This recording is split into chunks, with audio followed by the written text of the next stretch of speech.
السلام علیکم ورحمۃ اللہ وبرکاتہ۔ آج کی کہانی حضرت ابراہیم علیہ السلام کو لے کر شمس بھٹی آپ کی خدمت میں حاضر ہے۔ یہ کہانی ابن کثیر الدمشقی کی کتاب قصص الانبیاء سے ماخوذ ہے۔ آپ کی آراء ہی زیادہ راہ رہیں گی۔ شکریہ۔ حضرت ابراہیم علیہ السلام طارق بن نحور کے 3 بیٹوں میں سے دوسرے تھے۔ حدیث میں ان کے والد کا نام آزر بیان کیا گیا ہے۔ آپ کے بڑے بھائی کا نام نحور اور چھوٹے بھائی کا نام ہرن تھا۔ یہ خاندان موجودہ عراق کے ایک علاقے میں آباد تھا۔ ہرن کی وفات کے بعد ان کے بیٹے حضرت لوط علیہ السلام کی کفالت کی ذمہ داری ان کے دادا آزر نے اٹھا لی۔ حضرت ابراہیم علیہ السلام کا نکاح حضرت سارہ علیہ السلام کے ساتھ ہوا۔ کچھ عرصے بعد آزر نے اپنے بیٹے حضرت ابراہیم علیہ السلام، ان کی زوجہ سارہ علیہ السلام اور اپنے پوتے لوط علیہ السلام کے ساتھ بیبل سے کنعان منتقل ہونے کا قصد کیا۔ ایک طویل مسافت طے کر کے وہ وہاں جا کر آباد ہو گئے۔ اس دور میں کفر کا غلبہ تھا۔ انسان صراط المستقیم سے بھٹک چکا تھا اور اللہ باری تعالیٰ کی وحدانیت پر کامل ایمان کی بجائے بتوں، آگ اور ستاروں کی پرستش عروج پر تھی۔ مشرکیت کی اس تاریکی سے اللہ تعالیٰ نے حضرت ابراہیم علیہ السلام کو ہمیشہ محفوظ رکھا۔ ایمان کی شمع ہمیشہ ان کے دل میں جلائے رکھی۔ وہ ان کفر پر مبنی عقائد سے ہمیشہ بیزار رہتے۔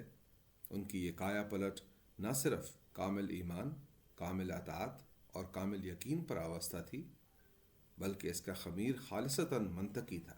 اس روشنی کے سفر کی ابتدا کفر کے بے بنیاد دعووں کو منطقی دلائل سے غلط ثابت کرنے سے ہوئی۔ روایت ہے کہ ایک اندھیری رات جب حضرت آدم علیہ السلام نے آسمان میں ایک جگمگاتے ستارے کو دیکھا جو دوسرے ستاروں کی نسبت زیادہ بڑا اور زیادہ روشن تھا، تو برملا پکار اٹھے کہ یہی میرا رب ہے۔ لیکن جب وہی ستارہ ماند ہو کر رات کی سیاہ چادر میں کھو گیا تو حضرت ابراہیم علیہ السلام گویا ہوئے کہ جو فنا ہو جائے وہ میرا رب کیسے ہو سکتا ہے۔ پھر فلک پر ابھرتے چاند کو دیکھا جو سب سے بڑا اور خوبصورت تھا، تو بے ساختہ پکار اٹھے کہ ہو نہ ہو یہی میرا رب ہے۔ لیکن جب وہی ستارہ ماند ہو کر رات کی سیاہ چادر میں کھو گیا تو حضرت ابراہیم علیہ السلام گویا ہوئے کہ جو فنا ہو جائے وہ میرا رب کیسے ہو سکتا ہے۔ پھر فلک پر ابھرتے چاند کو دیکھا جو سب سے بڑا اور خوبصورت تھا، بے ساختہ پکار اٹھے کہ ہو نہ ہو یہی میرا رب ہے جو آسمانوں پر راج کر رہا ہے۔ وقت طلوع ہوا تو مشرق سے روشنی کا ایک سیلاب امڑ آیا۔ سیاہ چادر کا رنگ بدل گیا۔ کیا ستارے، کیا چاند، سب ماند پڑ گئے۔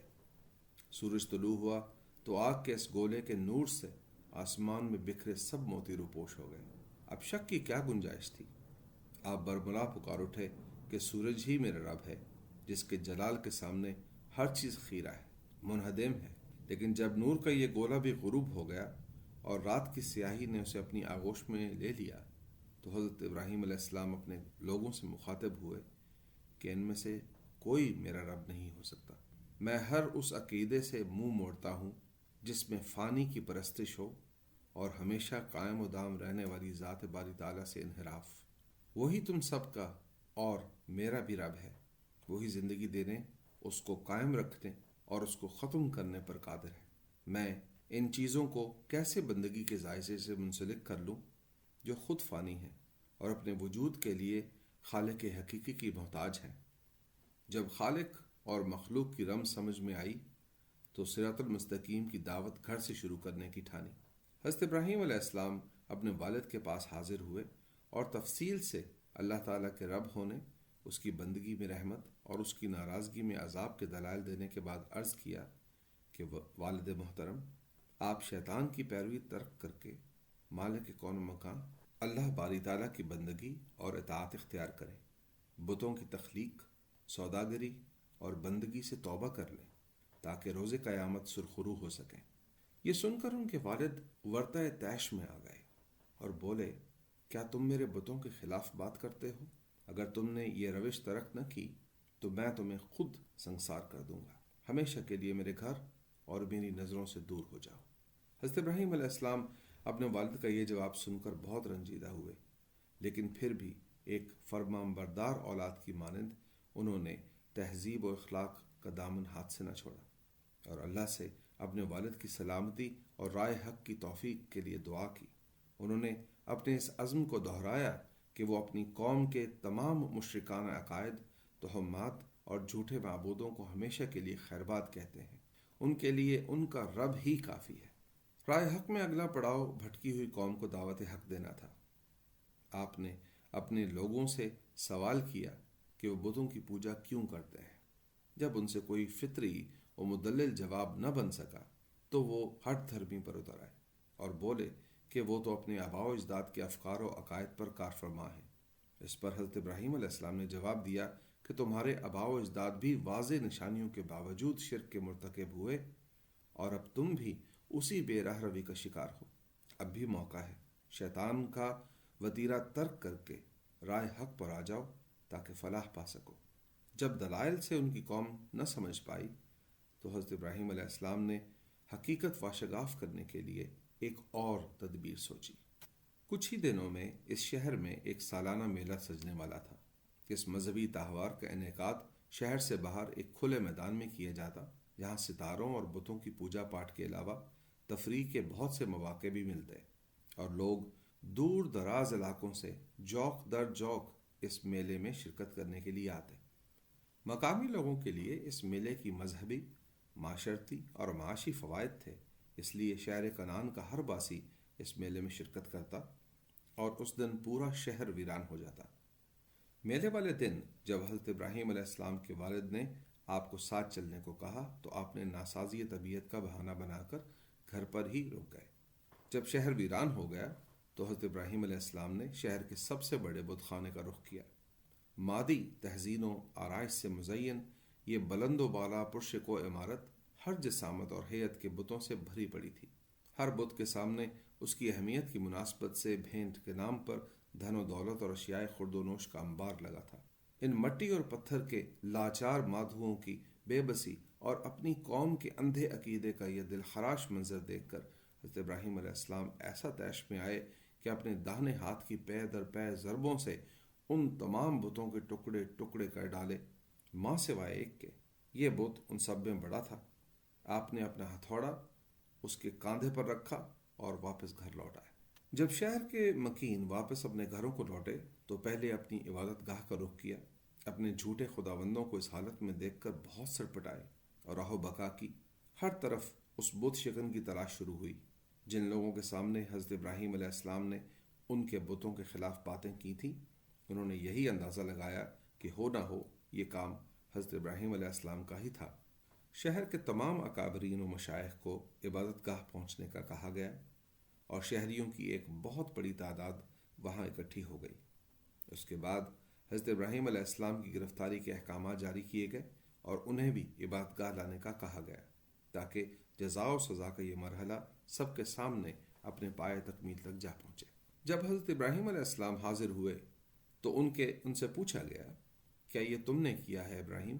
حضرت ابراہیم علیہ السلام نے برملا جواب دیا، نہیں، میں نے تو نہیں کیا، اس بڑے بت نے کیا ہے، آلہ واردات بھی اس کے پاس ہے، بے شک یہ جرم اسی نے کیا ہے۔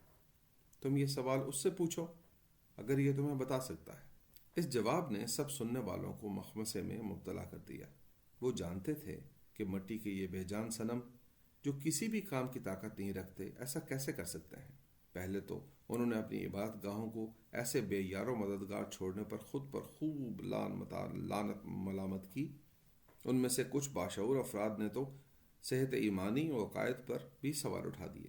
ان کو اپنے عقائد کے بے معنی ہونے اور جمادات پر غیر منطقی ایمان پر شائبہ ہونے لگا، لیکن شیطان اپنے نفس اور دنیاوی مفادات کے طلسم سے آزاد نہ ہو سکے اور پھر اپنی جاہلانہ روش پر لوٹ آئے۔ اب سب کا دھیان حضرت ابراہیم علیہ السلام کے الزام کی طرف ہوا کہ مجرم تو بڑا بت تھا۔ انہوں نے یک زبان ہو کر شکوہ کیا کہ ابراہیم علیہ السلام، تم جانتے ہو کہ یہ نہیں بول سکتا تو ہم اس سے کیسے پوچھیں؟ حضرت ابراہیم علیہ السلام بولے کہ یہ جانتے بوجھتے کہ مٹی کا یہ بے جان ڈھیر نہ ہی تمہیں کوئی نفع دے سکتا ہے اور نہ ہی کوئی نقصان پہنچا سکتا ہے، تم پھر بھی ان کی پوجا کرتے ہو۔ کیا تمہیں فہم نہیں کہ اللہ تعالیٰ کی ذات برحق کے علاوہ کوئی عبادت کے لائق نہیں؟ تم تو خود ان بتوں کے معمار ہو تو یہ تمہارے خالق کیسے ہو سکتے ہیں؟ ظلم کی ریت ہے کہ جب جواب نہ بن پڑے تو ظالم ہمیشہ تشدد کا سہارا لیتا ہے۔ ان کے پاس چونکہ داعی حق کے دلائل کا کوئی واضح جواب نہ تھا تو داعی کو ہی نظر آتش کرنے کا فیصلہ صادر فرما دیا۔ پورا شہر ہی لکڑیاں ڈھونڈنے، اکٹھی کرنے اور ان کو ایک جگہ جمع کرنے پر لگ گیا۔ وہ اس آگ کو سب کے لیے نشان عبرت بنا دینا چاہتے تھے۔ جب آگ بھڑکائی گئی تو اس کے شعلے آسمان چھونے لگے۔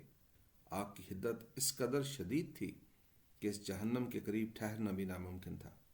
حضرت ابراہیم علیہ السلام کو اس آگ میں دور سے پھینکنے کے لیے ایک منجنیق بھی تیار کی گئی۔ جب سب انتظامات مکمل کر لیے گئے تو حضرت ابراہیم علیہ السلام کو لایا گیا۔ ایمان والوں کا جلال ہی کچھ اور ہوتا ہے۔ چہرے پر اطمینان، آنکھوں میں ایمان کی چمک، چال میں اعتماد اور لبوں پر حمد باری تعالی۔ تیرے سوا کوئی رب نہیں، تو ہر عیب سے پاک ہے، تو تمام جہانوں کا مالک ہے، تمام تعریفیں فقط تیرے لیے ہیں، جیسے کہ ارض و سماوات فقط تیرے لیے ہیں۔ ہاتھ کمر کے پیچھے باندھ کر حضرت ابراہیم علیہ السلام کو منجنیق سے باندھ دیا گیا اور حکم کا انتظار ہونے لگا۔ رسے کھینچ دیے گئے، آگ میں اور ایندھن ڈال دیا گیا، لیکن اللہ کا یہ بندہ اپنے خالق حقیقی کے توکل میں سرشار، موت کے خوف سے لاپرواہ، بس یہی ورد کرتا رہا کہ بے شک اللہ ہی میرے لیے کافی ہے، بے شک اللہ ہی بہترین حفاظت کرنے والا ہے۔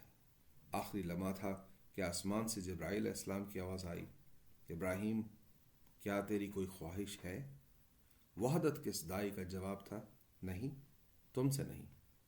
اور پھر حمد خداوندی کا ورد شروع کر دیا۔ رسہ کاٹ دیا گیا۔ جسد خاکی اس حق کے پیغمبر کی روح لیے ہوا میں ہچکولے کھاتا ہوا اس آتش کدے کی طرف بڑھا اور آگ کی اس کوک سے ٹکرانے کو ہی تھا کہ رحمت خداوندی نے جوش کھایا اور آگ کو حکم ہوا کہ ابراہیم کے لیے ٹھنڈی ہو جا، اسے تجھ سے کوئی گزند نہ پہنچے۔ جہاں آپ قدموں نے اس دہکتی زمین کو چھوا وہ قطع ارض گلزار بن گیا۔ چشم آدم نے دیکھا کہ جب عشق حقیقی ہو تو آگ بھی گلزار بن جاتی ہے۔ حضرت ابراہیم علیہ السلام کے والد اس معجزے کو دیکھ کر برملا پکار اٹھے، اے ابراہیم، بے شک تیرا پروردگار بہت عالی قدر ہے۔ کافروں کو منہ کی کھانی پڑی۔ نشانی اس قدر واضح تھی کہ اس کو جھٹلانے کا کوئی جواز تھا ہی نہیں، لیکن کفر تھا کہ ان کی نس نس میں سمایا ہوا تھا۔ صدیوں کی بے راہ روی نے انہیں رائے حق سے دور ہی رکھا۔ بے شک اللہ جسے چاہتا ہے ہدایت دیتا ہے، اور جس ظالم کو ڈھیل دینا چاہتا ہے اس کی نافرمانی کی رسی دراز کر دیتا ہے۔ اہل شہر کی آنکھیں تو نہ کھلیں، لیکن اس واقعے کی اطلاع طول و عرض میں پھیل گئی۔ جب اس واقعے کا علم وقت کے بادشاہ نمرود کو ہوا تو وہ بہت سرپٹایا۔ وہ تو خود خدائی کا دعوے دار تھا اور اپنی رعایا کو اپنے سامنے سر بسجود ہونے پر مجبور کیا کرتا تھا۔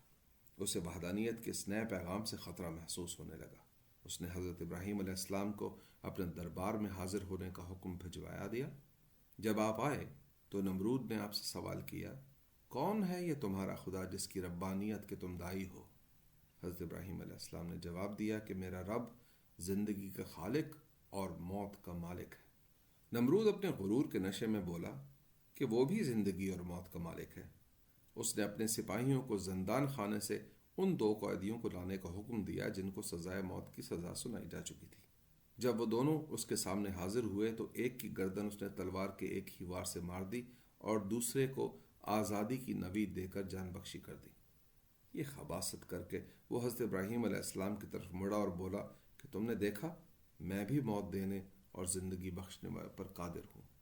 اس کی اس ذہنی پستی، جاہلانہ اور سفاکانہ منطق سے حضرت ابراہیم علیہ السلام بہت نالاں ہوئے، لیکن چونکہ ایک منکر حق کو صراط المستقیم پر لانے کی سعی کا معاملہ تھا، آپ نے صبر کا دامن ہاتھ سے نہ چھوڑا اور انتہائی فہم و فراست سے بولے، میرا رب وہ ہے جو روزانہ سورج کو مشرق سے طلوع کرتا ہے، اگر تم سچے ہو تو سورج کو مغرب سے طلوع کر کے دکھاؤ۔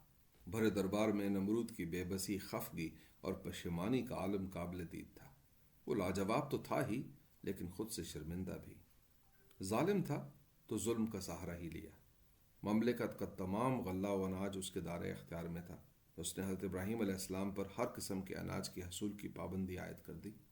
کسی بھی شخص کے لیے جو اس کی مملکت میں مقیم تھا، حضرت ابراہیم علیہ السلام سے غلہ و اناج کا لین دین ممنوع قرار پایا۔ حضرت ابراہیم علیہ السلام جب ان دنیاوی ناخداؤں کے جبر سے بے پرواہ گھر لوٹ رہے تھے تو انہیں اپنے اہل خانہ کے نان و نفقے کی فکر ہوئی۔ اس بری خبر کو اپنی اہلیہ سے کچھ دیر مخفی رکھنے کے لیے آپ نے 2 تھیلے اپنے گھر کے پاس ہی پڑی ریت سے بھر لیے۔ گھر پہنچ کر انہوں نے دونوں تھیلے کمرے کے ایک کونے میں رکھ دیے اور سستانے کے لیے بیٹھ گئے۔ جلد ہی گہری نیند نے اب پر غلبہ پا لیا۔ ایسے میں جب حضرت سارہ علیہ السلام کمرے میں آئیں تو 2 تھیلے کمرے کے کونے میں پڑے دیکھے۔ خیال جانا کیا اناج ہوگا۔ جب انہیں کھول کر دیکھا تو وہ تازہ اناج سے بھرے تھے۔ آپ نے اس ترکاری سے بہترین کھانا تیار کیا۔ جب حضرت ابراہیم علیہ السلام بیدار ہوئے تو اتنا پرتکلف کھانا دیکھ کر استفسار کیا کہ اتنا بہتر کھانا کہاں سے آیا ہے؟ حضرت سارہ علیہ السلام نے جواب دیا کہ آپ خود ہی تو لائے تھے، اناج کے 2 تھیلوں میں بھر کر۔ حضرت ابراہیم علیہ السلام فوراً سمجھ گئے کہ اللہ باری تعالیٰ نے اپنے بندے کی مدد فرمائی ہے، بے شک وہی رزاق ہے۔ جب انتھک محنت اور بے لوث تبلیغ اس قوم کو ایمان کے نور سے منور نہ کر سکی تو حضرت ابراہیم علیہ السلام نے اپنی زوجہ حضرت سارہ علیہ السلام اور اپنے بھتیجے حضرت لوط علیہ السلام کے ہمراہ اپنے وطن سے ہجرت کا قصد کیا۔ حضرت سارہ علیہ السلام رضائے الہی سے بانج تھیں۔ اس ہجرت کے سفر میں پہلے آپ شام پہنچے، وہاں سے بیت المقدس، پھر یمن اور بالآخر مصر جا پہنچے۔ مصر سے روانہ ہوتے ہوئے آپ کے ساتھ کچھ مال مویشی، رسد کا سامان اور ایک مصری خادمہ حضرت حاجرہ علیہ السلام بھی تھیں، جنہیں حضرت سارہ علیہ السلام کی خدمت کے لیے ساتھ رکھا گیا تھا۔ حضرت ابراہیم علیہ السلام کے دل میں حضرت سارہ علیہ السلام کے لیے بڑی قدر و منزلت تھی۔ وہ ان کے ایمان کی پختگی، راست بازی، پاکیزگی، معصومیت اور ان کے پرخلوص ازدواجی زندگی کی بہت تکریم کیا کرتے تھے۔ ہجرت کی اگلی منزل بیت المقدس تھی۔ حضرت ابراہیم علیہ السلام نے اللہ کی رضا سے یہ فیصلہ کیا کہ ان کے بھتیجے حضرت لوط علیہ السلام کو ان کے ساتھ جانے کی بجائے سادوم نامی ایک شہر کو ہجرت کرنی چاہیے۔ اس شہر کے باسی شیطان کی پیروی میں تمام حدود پار کیے ہوئے تھے، اور یہ ضروری تھا کہ ان کی اللہ تعالیٰ کا پیغام حق پہنچایا جائے اور انہیں اپنی ملعون حرکات ترک کر کے اللہ کی وحدانیت اور اس کے احکامات پر عمل پیرا ہونے کی تبلیغ کی جائے۔ خود حضرت ابراہیم علیہ السلام کو اللہ تعالیٰ نے ملک مصر اور اس کے گرد و نواح دین الہی کی تبلیغ کی ذمہ داری سونپی۔ ابھی حضرت لوط علیہ السلام سفر میں ہی تھے کہ ان کے قافلے پر راہزنوں نے حملہ کر دیا اور انہیں ان کے مال و متاع سمیت قیدی بنا لیا۔ جب اس افتاد کی اطلاع حضرت ابراہیم علیہ السلام کو پہنچی تو آپ 318 جنگجوؤں کا لشکر لے کر حضرت لوط علیہ السلام کی مدد کو روانہ ہوئے اور جلد ہی ان راہزنوں کو جا لیا۔ آپ نے اپنی جامع مردی سے نہ صرف حضرت لوط علیہ السلام کو آزاد کروا لیا بلکہ ان کا تمام لوٹا ہوا مال بھی بازیاب کروا لیا۔ دشمنوں کو یا تو تہتے کر دیا گیا یا شکست فاش دے کر دمشق کی جانب ملک بدر کر دیا گیا۔ اس فتح نے علاقے میں حضرت ابراہیم علیہ السلام کی بہادری اور عسکری سوجھ بوجھ کا ڈنکا بجا دیا، اور حلقہ اقتدار میں آپ کو بہت قدر کی نگاہ سے دیکھا جانے لگا۔ بے شک اللہ تعالیٰ جسے چاہتا ہے عزت دیتا ہے اور جسے چاہتا ہے ذلت۔ آپ اور آپ کے اہل و عیال اب بیت المقدس میں ہی بس گئے۔ 20 سال بیت گئے، لیکن حضرت ابراہیم علیہ السلام اور حضرت سارہ علیہ السلام کو اولاد کا سکھ دیکھنا نصیب نہ ہوا۔ ایک دن حضرت سارہ علیہ السلام نے اپنی خواہش سے حضرت حاجرہ علیہ السلام کو حضرت ابراہیم علیہ السلام کے نکاح میں دے دیا، اس امید پر کہ اللہ تعالیٰ اپنی رضا سے حضرت ابراہیم علیہ السلام کو حضرت حاجرہ علیہ السلام کے بطن سے اولاد کی نعمت عطا فرمائے۔ مشیت الہی سے 86 برس کی عمر میں اللہ تعالیٰ نے حضرت ابراہیم علیہ السلام کو اولاد نرینہ عطا فرمائی۔ آپ نے حضرت حاجرہ علیہ السلام کے بیٹے کا نام حضرت اسماعیل علیہ السلام رکھا۔ ابھی حضرت اسماعیل علیہ السلام شیر خوار ہی تھے کہ پیری میں اولاد کی نعمت سے سرشار حضرت ابراہیم علیہ السلام پر ایک کڑا امتحان آن پہنچا۔ اللہ کے حکم سے آپ کو اپنی زوجہ حضرت حاجرہ علیہ السلام اور اپنے فرزند حضرت اسماعیل علیہ السلام کو ایک دور دراز غیر آباد اور بیابان بنجر وادی میں چھوڑنا پڑا۔ جب آپ اللہ کے حکم کے مطابق ان دونوں کو لے کر چٹیل پہاڑوں میں گھری اس وادی میں پہنچے تو وہاں انسان تو کیا، نباتات و حیوانات تک کا وجود نہ تھا، پانی کا دور دور تک کوئی نشان تک نہ تھا۔ اس بدحالی کے عالم میں جب آپ ان دونوں کو چھوڑ کر جانے لگے تو حضرت حاضر علیہ السلام نے آپ کی ابا پکڑ لی اور استفسار کیا کہ آپ ہمیں اس بے آباد وادی میں بے یار و مددگار چھوڑ کر کہاں جا رہے ہیں؟ حضرت ابراہیم علیہ السلام نے کھجوروں کی ایک تھیلی اور پانی کا مشکیزہ ان کے پاس رکھا اور واپس چل دیے، لیکن ان کے سوال کا جواب نہ دیا۔ حضرت حاضر علیہ السلام نے اپنا سوال 3 مرتبہ دہرایا لیکن جواب ندارت، فقط خاموشی۔ بالآخر وہ بولی، کیا آپ کو اللہ تعالیٰ نے اس کام کا حکم دیا ہے؟ آپ نے جواب دیا، ہاں۔ اس جواب پر اللہ کی نیک بندی نے بڑی متانت سے کہا، پھر اللہ ہی ہماری حفاظت فرمائے گا اور ہمیں تنہا نہیں چھوڑے گا۔ یہ کہا اور واپس حضرت اسماعیل علیہ السلام کے پاس آن بیٹھی۔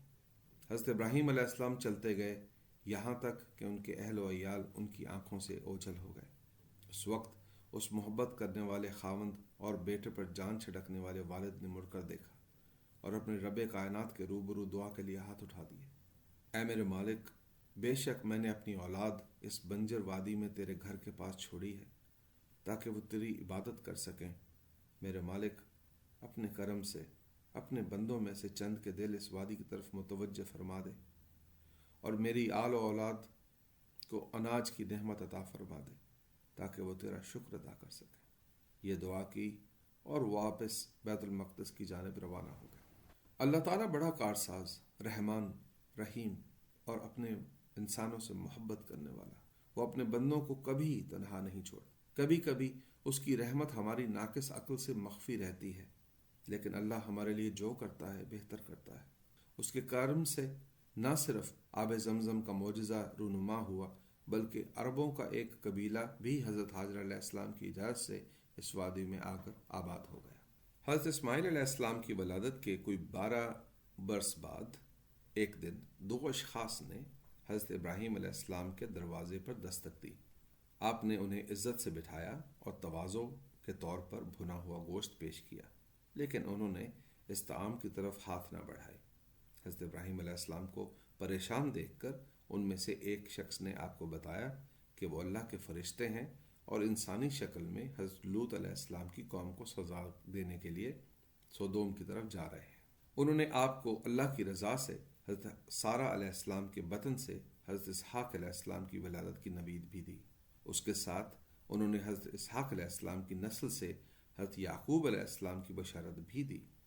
حضرت سارہ علیہ السلام نے بوجھل دل سے استفسار کیا کہ وہ ایک ضعیف عورت ہیں اور ان کے شوہر ایک عمر رسیدہ مرد، ان کے ہاں اس عمر میں بیٹے کی ولادت ہونا فطری طور پر مشکل نظر آتا ہے۔ فرشتوں نے انہیں یقین دلایا کہ اللہ ہر شے پر قادر ہے، وہ جس کام کا ارادہ کرتا ہے وہ ہو جاتا ہے۔ آل ابراہیم پر اللہ کا کرم ہے۔ حضرت ابراہیم علیہ السلام اس خوشخبری سے ورطہ حیرت میں تو تھے ہی، ان کی خوشی اور شادمانی کی بھی کوئی انتہا نہ تھی۔ بے شک اللہ قابل ستائش اور بلند مرتبت ہے۔ ایک موقع پر حضرت ابراہیم علیہ السلام نے اللہ تعالیٰ کے حضور استدعا کی کہ اے میرے پاک پروردگار، کیا تو اپنے اس بندے کو دکھا سکتا ہے کہ تو مردوں کو زندہ کیسے کرتا ہے؟ اللہ تعالیٰ نے انہیں حکم دیا کہ وہ 4 پرندوں کو ذبح کریں، پھر ان کے چھوٹے چھوٹے ٹکڑے کر دیں، بعد ازاں ان 4 پرندوں کے گوشت کو آپس میں ملا دیں، اس کے بعد اس گوشت کے ڈھیر کے 4 برابر حصے کر لیں اور ان 4 حصوں کو 4 پہاڑوں کی چوٹیوں پر رکھ دیں۔ حضرت ابراہیم علیہ السلام نے ایسا ہی کیا جیسا حکم دیا گیا تھا۔ اب حکم آیا کہ اللہ کی رضا سے ان پرندوں کو آواز دیں۔ جب حضرت ابراہیم علیہ السلام نے اللہ کا نام لے کر ان پرندوں کو صدا دی تو ہر پہاڑ سے ہر ایک پرندے کے جسم کے ٹکڑے دوسرے پہاڑوں پر موجود اسی جسم کے ٹکڑوں سے جا ملے، یہاں تک کہ ان بکھرے ہوئے گوشت کے لوتھڑوں نے واپس انہی 4 پرندوں کا روپ دھار لیا، اور پھر ان جسموں نے اپنی مخصوص جلد اور پروں کا لباس پہن کر حضرت ابراہیم علیہ السلام کی طرف اڑان بھری اور اپنی اصلی حالتوں میں حضرت ابراہیم علیہ السلام کے قدموں پر آن بیٹھے۔ بے شک اللہ تعالیٰ قادر مطلق ہے۔ اللہ تعالیٰ اپنے نیک اور برگزیدہ بندوں کو آزماتا ہے تاکہ ان کی ایمان کی پختگی کی جانچ کر سکے، لیکن خلیل اللہ کے لیے اگلی آزمائش بہت کڑی تھی۔ حضرت اسماعیل علیہ السلام کوئی 13 برس کے ہوں گے اور حضرت ابراہیم علیہ السلام کوئی 100 برس کے، جب آپ کو ایک ہی خواب 3 دن لگاتار آیا۔ نبیوں کے خواب بھی وہی ہی ہوتے ہیں۔ جب اللہ کا حکم تھا تو اس مرد مومن کو جواز تلاش کرنے کی کوئی حاجت نہ تھی، نہ ہی خواہش۔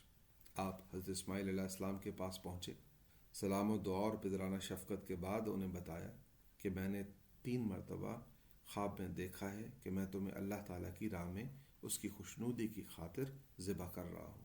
مجھے اس حکم کی تعمیل کے لیے تمہاری رائے اور معاونت درکار ہے۔ بے شک نیک اور سعادت مند اولاد سے بڑھ کر اس دنیا میں کوئی اور نعمت نہیں۔ اس فرزند ارجمند نے سر تسلیم خم کرتے ہوئے عاجزی سے جواب دیا کہ اے میرے والد محترم، آپ وہی کیجئے جس کا اللہ نے آپ کو حکم دیا ہے۔ بے شک آپ مجھے ثابت قدم پائیں گے۔ اپنے لخت جگر کے اللہ تعالیٰ پر اس کامل ایمان کو دیکھ کر حضرت ابراہیم علیہ السلام کا دل باغ باغ ہو گیا اور آپ سر بسجود ہوئے۔ وقت مقرر پر دونوں باپ بیٹا قربانی کے مقام پر پہنچ گئے۔ باپ نے بیٹے کو پیشانی کے بل زمین پر لٹا دیا، لبوں سے حمد باری تعالیٰ جاری تھی۔ ایک عمر رسیدہ باپ اپنی اکلوتی اولاد کو اللہ تعالیٰ کی راہ میں قربان کرنے جا رہا تھا۔ عقل و فطرت کا کون سا اصول تھا جو اس لمحے کی جانچ کرتا اور قبول کر لیتا، لیکن ایمان، یقین، سعادت مندی اور اللہ کا حکم بجا لانے کی لگن خلیل اللہ اور ذبی اللہ کو اطاعت کے اس مقام پر لائی تھی جہاں دونوں ہی رب ذوالجلال کے حکم کے آگے سر تسلیم خم کیے ہوئے تھے۔ وقت آن پہنچا، حضرت اسماعیل علیہ السلام نے کلمہ شہادت پڑھ لیا۔ حضرت ابراہیم علیہ السلام نے اللہ کا نام لے کر چھری گردن پر رکھی اور چلا دی، لیکن ذات باری تعالیٰ کو تو کچھ اور ہی منظور تھا، اور اس سے صدا آئی کہ اے ابراہیم، تو نے اپنا خواب سچا کر دکھایا۔ بے شک یہ ایک کڑا امتحان تھا۔ اللہ تعالیٰ کے حکم سے چھری حضرت اسماعیل علیہ السلام کو کوئی گزند نہ پہنچا سکی۔ اللہ نے حضرت اسماعیل علیہ السلام کی بے لوث قربانی کو قبول کرتے ہوئے ان کو ایک خوبصورت سینگوں والی بھیڑ سے تبدیل کر دیا، اور وہ بھیڑ حضرت اسماعیل کی جگہ ذبح ہو گئی۔ ان جلیل القدر باپ بیٹا کی اس فقید المثال قربانی کو ہر مسلمان ہر سال عید الاضحیٰ کے موقع پر سنت ابراہیمی سمجھ کر اور مان کر مناتا ہے، اور اللہ پر اپنے کامل ایمان اور اس کی راہ میں ہر شے قربان کرنے کا عہد کرتا ہے، اور اس عہد کا اعادہ بھی کرتا ہے۔ جب حضرت اسماعیل علیہ السلام بلوغیت کی عمر پر پہنچے تو وہاں آباد اسی قبیلے کی ایک خاتون سے ان کا نکاح پڑھا دیا گیا۔ آپ کے نکاح کے کچھ عرصے کے بعد حضرت حاجر علیہ السلام اس جہان فانی سے انتقال فرما کر اپنے خالق حقیقی سے جا ملی۔ کچھ اور وقت بیت گیا۔ ایک دن حضرت ابراہیم علیہ السلام اپنے بیٹے سے ملاقات کے قصد سے وہاں آئے، لیکن انہیں کہیں نہ پا کر ان کے گھر کا رخ کیا۔ حضرت اسماعیل علیہ السلام کو وہاں بھی نہ پا کر ان کی زوجہ سے ان کے بارے میں استفسار کیا۔ وہ بولی کہ آپ نان و نفقہ کی تلاش میں گئے ہیں۔ جب آپ نے ان سے گھر کے حالات کے بارے میں پوچھا تو وہ شکایت کرنے لگی۔ انہوں نے گلہ کیا کہ ان کی زندگی غربت، بے روزگاری اور مشکلات سے عبارت ہے۔ حضرت ابراہیم علیہ السلام نے ان کی باتیں بردباری سے سنی۔ جاتے ہوئے انہوں نے حضرت اسماعیل علیہ السلام کے نام یہ پیغام چھوڑا: حضرت اسماعیل علیہ السلام کو میرا سلام کہنا اور کہنا کہ اپنے گھر کی دہلیز تبدیل کر لیں۔ جب حضرت اسماعیل علیہ السلام واپس لوٹے تو آپ کی زوجہ نے حضرت ابراہیم علیہ السلام کے آنے کا قصہ اور ان کا پیغام آپ کو سنا دیا۔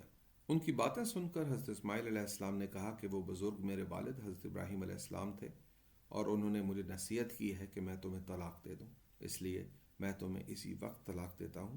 جب وہ خاتون واپس اپنے گھر کو لوٹ گئیں تو حضرت اسماعیل علیہ السلام نے دوسری شادی کر لی۔ اس واقعے کچھ عرصے کے بعد حضرت ابراہیم علیہ السلام پھر اپنے بیٹے کو ملنے آئے۔ اس دفعہ بھی ان کو نہ پا کر ان کے گھر جا پہنچے۔ وہاں پر ان کی دوسری زوجہ سے ملاقات ہوئی۔ استفسار پر معلوم ہوا کہ حضرت اسماعیل علیہ السلام روزگار کی تلاش میں نکلے ہیں۔ حضرت ابراہیم علیہ السلام نے ان کے گھریلو حالات کی بابت پوچھا تو وہ کمال متانت سے بولی کہ ان کے حالات بہت اچھے ہیں، جس کے لیے وہ ذات باری تعالیٰ کی بہت شکر گزار ہیں۔ حضرت ابراہیم علیہ السلام نے مزید پوچھا کہ گھر میں کس طرح کا کھانا پکتا ہے تو وہ بولی کہ وہ کھانے میں گوشت کھاتے ہیں۔ جب پوچھا گیا کہ مشروب میں کیا پسند کرتے ہیں تو انہوں نے جواب دیا کہ پانی۔ ان جوابات کو سن کر حضرت ابراہیم علیہ السلام بہت خوش ہوئے اور اللہ تعالیٰ سے حضرت اسماعیل علیہ السلام اور ان کی اہل و عیال کے لیے بہت سی دعائیں کیں۔ اس بار جاتے ہوئے وہ حضرت اسماعیل کے لیے یہ پیغام چھوڑ کر گئے: حضرت اسماعیل علیہ السلام کو میرا سلام کہنا اور کہنا کہ وہ اپنے گھر کی دہلیز کو مضبوطی سے قائم رکھیں۔ جب حضرت اسماعیل علیہ السلام واپس لوٹے تو ان کی زوجہ نے تمام قصہ اور پیغام آپ تک پہنچا دیا۔ حضرت اسماعیل علیہ السلام یہ پیغام سن کر بہت خوش ہوئے اور اپنی زوجہ کو بتایا کہ یہ بزرگ مہمان ان کے والد گرامی تھے اور ان کی بیوی ان کے گھر کی دہلیز ہے۔ میرے والد نے مجھے ہدایت کی ہے کہ ہمیشہ تم سے رشتہ قائم رکھو۔ کچھ عرصہ بعد حضرت ابراہیم علیہ السلام اللہ تعالیٰ کے حکم سے حضرت اسماعیل علیہ السلام کو ملنے آئے۔ اس بار انہوں نے حضرت اسماعیل علیہ السلام کو چشمہ زمزم کے قریب ایک درخت کے نیچے بیٹھے پایا۔ وہ اپنے تیروں کو تیز کر رہے تھے۔ حضرت ابراہیم علیہ السلام کو آتا دیکھ کر وہ اٹھ کھڑے ہوئے اور پرتپاک طریقے سے اپنے والد گرامی کا استقبال کیا۔ والد نے بھی نہایت شفقت سے گلے لگا لیا۔ حضرت ابراہیم علیہ السلام نے انہیں بتایا کہ اللہ تعالیٰ کے ایک حکم کی بجا آوری کے لیے انہیں حضرت اسماعیل علیہ السلام کی مدد درکار ہے۔ حضرت اسماعیل علیہ السلام نے جواب دیا کہ آپ وہ کریں جس کا حکم آپ کو اللہ تعالیٰ نے دیا ہے، میں معاونت کی ہر ممکن کوشش کروں گا۔ حضرت ابراہیم علیہ السلام نے بتایا کہ اللہ تعالیٰ نے انہیں اللہ کے گھر کی تعمیر کا حکم دیا ہے اور اس کے مقام کا تعین بھی کر دیا ہے۔ یہ کہہ کر انہوں نے ایک اونچے ٹیلے کی طرف اشارہ کیا۔